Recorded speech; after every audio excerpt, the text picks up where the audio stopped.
솔직히 말씀드릴게요. 어머님, 제가 단순히 애 낳으러 온 게 아니잖아요. 준서 씨와도 끝난 얘기예요. 제발 저희가 알아서 할게요. 하지만 손주를 정말 원하신다면 재산은 언제 물려주실 건지 확실히 말씀해 주세요. 그럼 다시 생각해 볼게요. 오늘 사연은 65세 정순옥님의 이야기입니다. 구독과 좋아요는 큰 힘이 됩니다. 아들 준서와 며느리 혜림은 결혼한 지 5년이 되었지만 아이가 없었습니다. 정 씨의 마음 한켠에는 늘 손주를 보고 싶은 간절한 바람이 자리 잡고 있었죠. 그러나 지금까지는 내색 한 번 하지 않았습니다. 35살 아들 준서는 대기업에 다니고 31살인 며느리 혜림은 디자이너로 일하고 있습니다. 어느 날 정 씨는 아들 부부를 저녁 식사에 초대했습니다. 밥상을 차리면서 그녀의 마음은 설렜습니다. 준서야, 혜림아, 엄마가 오늘은 특별히 너희가 좋아하는 갈비찜을 했어. 정 씨가 말했습니다. 식탁에 앉은 준서와 혜림은 서로를 흘낏 쳐다보았습니다. 어머니, 정말 맛있어 보여요. 혜림이 공손하게 말했습니다. 하지만 그녀의 마음속에는 이미 다른 생각이 자리 잡고 있었습니다. 시어머니의 재산이 얼마나 될지, 그리고 그것을 어떻게 하면 자신들이 차지할 수 있을지를 계산하고 있었습니다.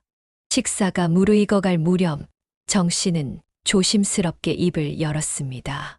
너희 둘 다 이제 나이도 적지 않은데 혹시 아이 계획은 없니? 그녀의 목소리에는 기대감이 묻어났습니다. 준서는 젓가락질을 멈추고 어머니를 바라보았습니다. 그의 머릿속에서는 빠른 속도로 계산이 이루어지고 있었습니다. 어머니의 재산을 하루빨리 물려받을 수 있는 방법. 그는 아내와 눈빛을 교환했습니다. 사실 어머니, 혜림이 먼저 입을 열었습니다. 저희도 최근에 아이에 대해 많은 생각을 하고 있었어요. 그녀의 말에 정 씨의 눈이 반짝였습니다. 하지만 그것은 순수한 기대감이었고 며느리의 말 속에 숨겨진 계산된 의도를 알지 못했습니다. 정말이니? 아이를 가질 생각이 있다는 거니? 정 씨가 기쁨에 찬 목소리로 물었습니다. 준서는 어머니의 기대에 찬 표정을 보며 입꼬리를 살짝 올렸습니다. 그의 머릿속에는 이미 완벽한 계획이 세워져 있었습니다. 네.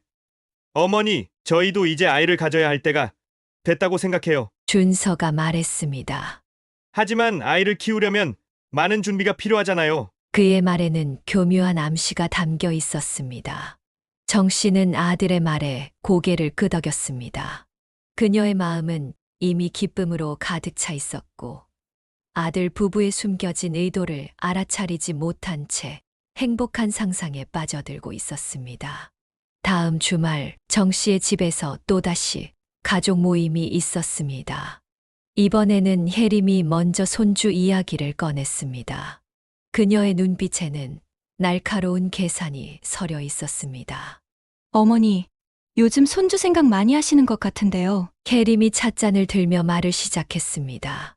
정 씨는 며느리의 말에 눈가에 기쁨이 서려 살포시 미소를 지었습니다.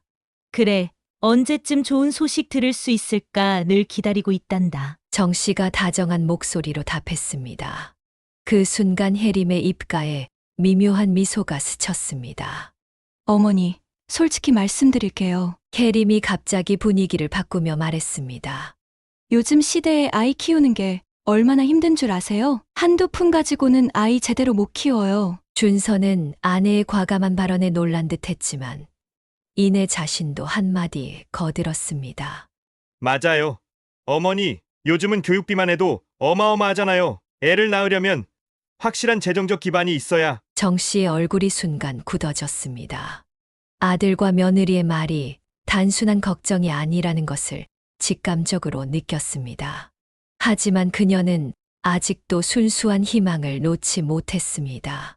그래서 말인데요. 혜림이 시어머니의 눈을 정면으로 바라보며 말을 이었습니다. 손주 안겨드리면 어머니 재산 바로 물려주실 건가요? 그럼 낳아드릴게요.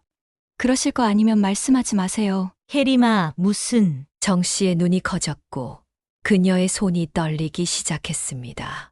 준서는 아내의 직설적인 발언에 당황한 듯 했지만 속으로는 이미 이런 상황을 예상하고 있었습니다.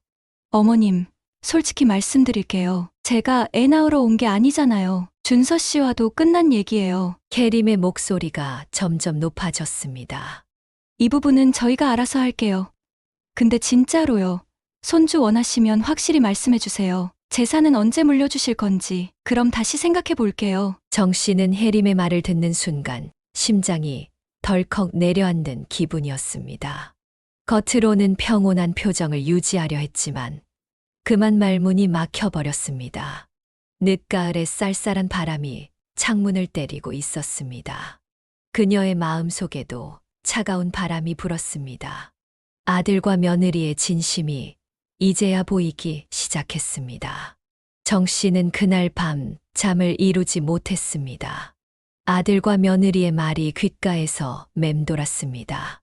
처음으로 자신이 얼마나 순진했는지 깨달았습니다. 다음 날 아침 준서가 혼자 찾아왔습니다. 어제의 일을 수습하려는 듯 했지만 그의 눈빛은 여전히 계산적이었습니다. 어머니, 어제는 혜림이 너무 감정적이었던 것 같아요. 제가 잘 타일렀어요. 정 씨는 아들의 말을 듣고 있었지만 마음속으로는 지난 시간들을 돌이켜보고 있었습니다. 아들이 결혼하고 난 후 크고 작은 명절 때마다 재산 얘기를 슬쩍슬쩍 꺼내던 순간들이 떠올랐습니다. 너희들 생각이 그런 줄 몰랐구나. 정 씨가 깊은 한숨을 내쉬며 말했습니다. 준서는 잠시 말문이 막혔습니다. 그의 뺨이 붉어졌지만 이내 침착한 정말을 이었습니다. 그게 아니라 어머니, 저희도 현실적인 부분을 생각해야죠. 정 씨는 쓴웃음을 지었습니다. 그래. 내 말대로 현실적으로 생각해보자. 내가 가진 재산이 얼마나 되는지, 너희한테 언제 물려줄 건지, 그게 궁금했던 거지? 준서의 얼굴이 순간 굳어졌습니다. 사실 어머니, 혜림이랑 집을 좀 알아보고 있어요. 정 씨는 의아한 표정을 지었습니다. 집을 알아본다고? 갑자기 무슨 말이야? 새로 분양하는 아파트가 있어서요. 거기로 이사 가려고요. 너희 결혼할 때 사준 아파트, 지금 5년밖에 안 됐잖아. 그런데 또 이사를 가겠다고? 그래서 내 재산이 필요했던 거니?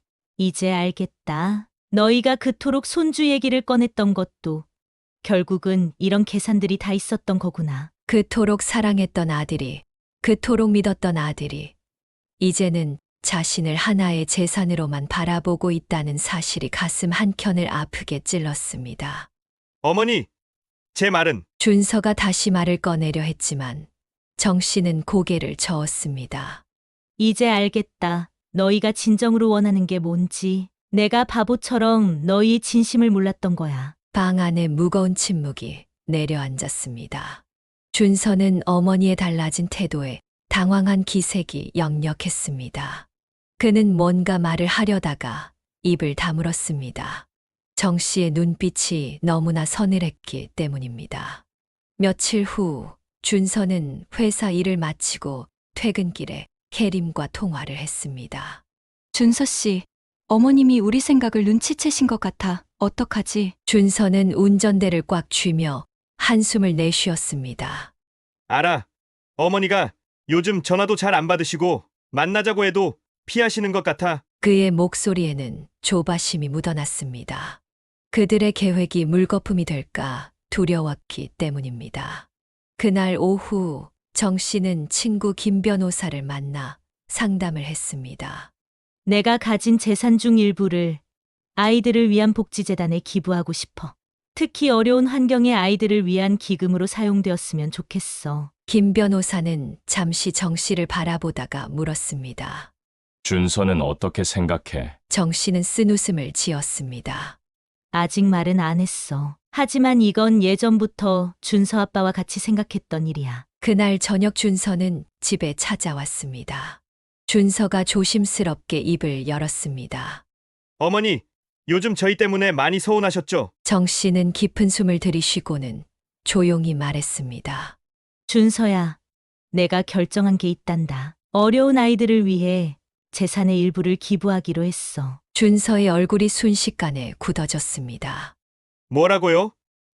어떻게 저희와 상의도 없이 그런 결정을 하실 수 있으세요? 준서야, 갑작스러운 결정이 아니야. 너희 아버지 살아계실 때부터 우리가 계획했던 일이야. 어려운 아이들을 돕자고 그때부터 약속했던 거였어. 이제 그 약속을 지킨 거야. 정 씨가 차분히 대답했습니다. 준서의 얼굴이 붉게 달아올랐습니다. 어머니, 지금 저희를 무시하시는 거예요? 그 재산이 얼마나 큰 돈인데 기부라뇨? 당장 그 결정 취소하세요. 정 씨는 아들의 돌변한 모습에 순간 당황했습니다. 준서, 내가 이렇게까지 나올 줄은 몰랐구나. 준서가 차갑게 말했습니다. 혜림이랑 저도 꿈이 있다고요. 이렇게 갑자기 재산을 기부하시면 도대체 저희는 뭐예요? 준서야, 더 이상 말씀하지 마세요. 준서가 소리를 질렀습니다. 당장 변호사 사무실에 가서 그 결정 취소하세요. 거실에는 무거운 침묵이 내려앉았습니다. 정 씨의 눈에서 눈물이 흘러내렸습니다. 아들의 모습에서 더 이상 예전의 따뜻함을 찾을 수 없었습니다. 그저 차가운 욕심만이 가득했습니다. 준서의 큰 목소리가 집 안에 울려 퍼졌을 때 마침 현관문이 열렸습니다. 캐림이 들어오는 중이었습니다. 그녀는 남편과 시어머니의 언쟁을 듣고 놀란 듯 발걸음을 멈췄습니다. 준서 씨, 무슨 일이에요? 캐림이 조심스럽게 물었습니다. 어머니가 재산을 기부하셨대. 우리한테는 한마디 상의도 없이. 캐림의 얼굴이 순간 하얗게 변했습니다. 뭐라고요? 어머님, 그게 정말인가요? 그래. 일부를 어려운 아이들을 위해 기부하기로 했다. 이럴 수는 없어요. 어머님, 저희는 뭔가요? 그 돈이면 저희가 아이를 낳아 키우는데 얼마나 도움이 될지 아세요? 어머님은 손주도 보고 싶다고 하시더니 정작 손주 키울 돈은 다른 아이들 주시겠다는 거예요? 준서가 옆에서 거들었습니다. 맞아요. 어머니는 손주 얘기하시더니 결국 남의 아이들한테 돈을 퍼붓겠다는 거예요? 이게 말이 됩니까? 정 씨는 한동안 말없이 아들과 며느리를 바라보았습니다. 그들의 얼굴에서는 더 이상 가족의 정을 찾아볼 수 없었습니다. 오직 재산에 대한 집착과 분노만이 가득했습니다. 정 씨가 천천히 입을 열었습니다. 내가 손주를 보고 싶어 한 건 그저 너희를 사랑해서였어. 하지만 너희는 그 마음을 이용해서 내 재산을 노렸구나. 무슨 말씀을 하시는 거예요? 캐림이 발끈했습니다. 저희가 얼마나 효도하려고 했는데 이제 와서 저희를 돈만 밝히는 사람처럼 매도하시다니. 어머니, 지금이라도 그 결정 취소하세요. 빨리요. 정 씨의 눈에서 굵은 눈물이 흘러내렸습니다. 준서야, 내가 이렇게까지 변할 줄은 몰랐다. 내 선택은 바뀌지 않을 거야. 준서는 어머니의 단호한 태도에 더욱 화가 치밀었습니다. 어머니, 이게 마지막 기회예요. 한 번만 더 생각해 보세요. 정말 저희를 이렇게 내치실 건가요? 캐림도 옆에서 거들었습니다. 어머님, 저희가 효도하려고 했잖아요. 손주도 낳아드리려고 했고, 그런데 왜 이러시는 거예요? 다른 사람 도우시겠다고 저희 버리시는 거예요? 너희가 말하는 효도가 뭐니? 내 재산을 노리고 내 마음을 이용하려 했잖아. 그게 효도니? 아니에요. 어머님은 저희를 너무 오해하고 계세요. 저희가 언제 어머님 재산만 바라봤다고 그러세요? 그저 현실적으로 생각했을 뿐이에요. 준서가 갑자기 휴대폰을 꺼내들었습니다. 어머니가 이러시니 할 수 없네요. 변호사님한테 전화해서 어머니의 정신감정을 의뢰해야겠어요. 노인분들이 이런 결정하실 때는 정신적으로 문제가 있을 수도 있다고 했어요. 정 씨의 얼굴이 순간 하얗게 변했습니다. 너 지금 무슨 말을 하는 거니? 캐림이 남편의 말에 동조했습니다. 맞아.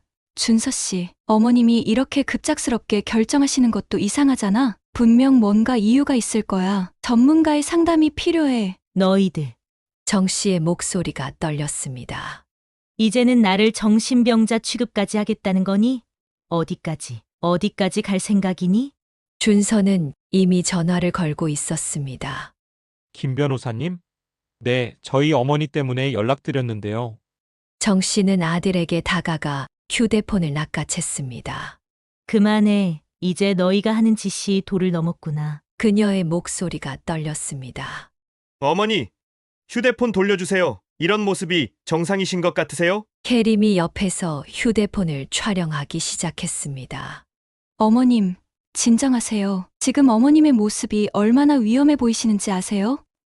이런 증거들이 다 필요할 것 같네요. 정 씨는 그 자리에 털썩 주저앉았습니다.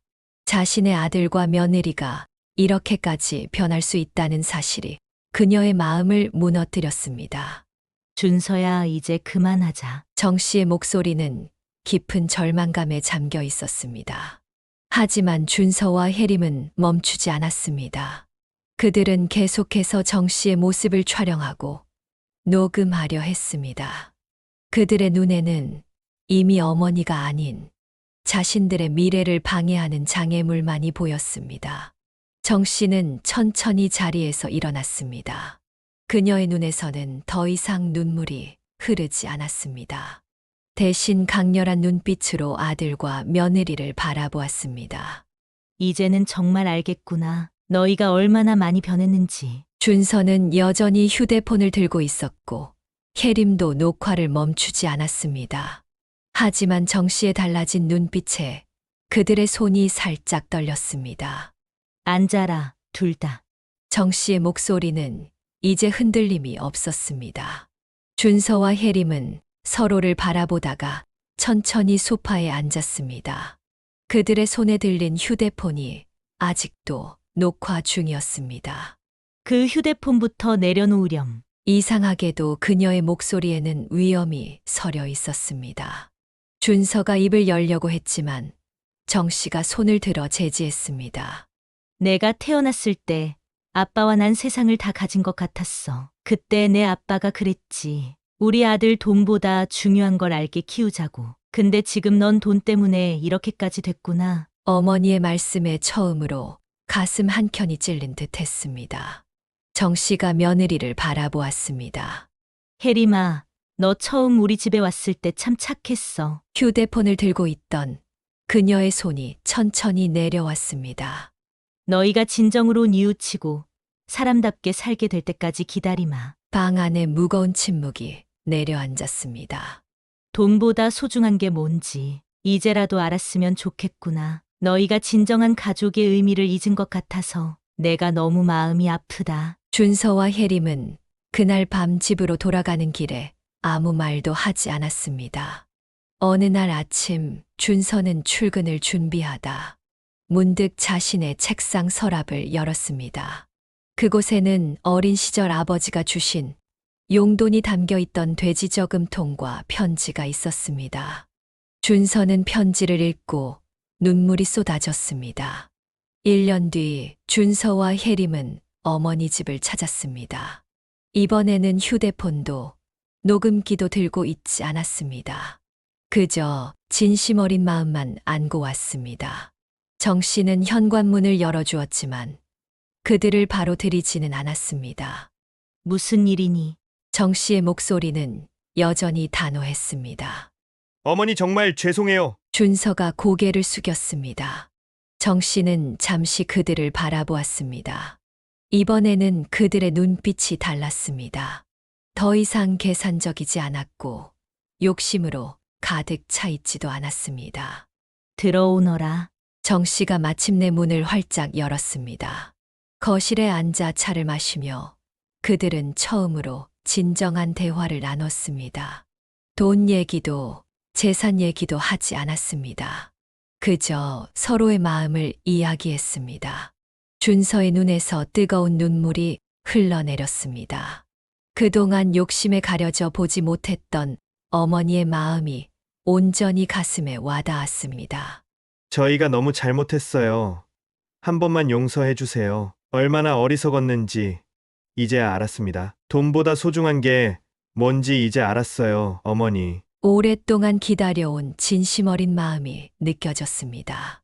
정 씨의 입가에 따뜻한 미소가 번졌고 눈가에 맺혔던 눈물이 조용히 흘러내렸습니다. 천천히 손을 뻗어 아들과 며느리의 손을 포근하게 감싸 주었습니다. 그래, 이제야 진짜 아들과 며느리를 다시 찾은 것 같구나. 밤이 깊어갈수록 그들의 마음속에는 따뜻한 봄바람이 불어왔습니다. 돈으로는 살 수 없는 진정한 가족의 의미를 깨달은 밤이었습니다. 오늘 들려드린 이야기 어떠셨나요? 우리 모두의 마음 한켠에는 욕심이라는 이름의 빈자리가 있을지도 모릅니다. 그 자리를 진정한 사랑으로 채울 수 있다면 그것이 바로 우리가 찾던 행복이 아닐까요?